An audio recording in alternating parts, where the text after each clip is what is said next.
Doctor D Y. Patil polytechnic Kasba Bawada Kolhapur शासनाच्या सर्व प्रकारच्या स्कॉलरशिप्स उपलब्ध।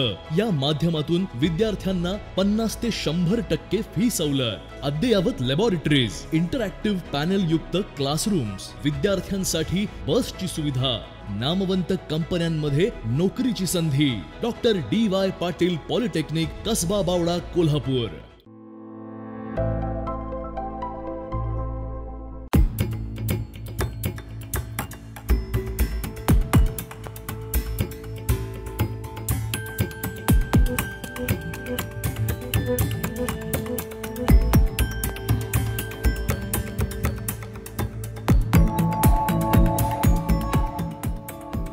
नमस्कार दर्शको, लाईव्ह मराठीमध्ये आपलं सहर्ष स्वागत आहे।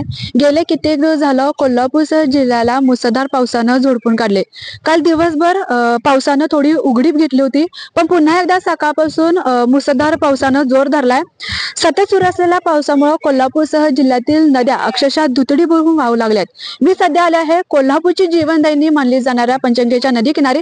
तुम्ही पाहू शकता सातत्याने सुरू असलेल्या पावसामुळे पंचगंगेच्या पाणी पातळीत मोठ्या प्रमाणात वाढ झाली आहे।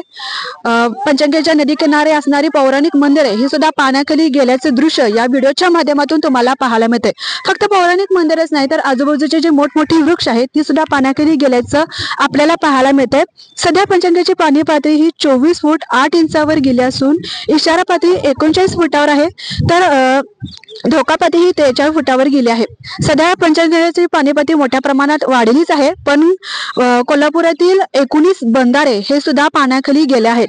असं सातत्याने पाऊस सुरू राहिला तर पंचगंगेच्या पाणी पातळीत आणखी मोठ्या प्रमाणात वाढ होऊ शकते आणि पंचगंगेचे पाणी हे पात्राबाहेर सुद्धा लवकरच येऊ शकते।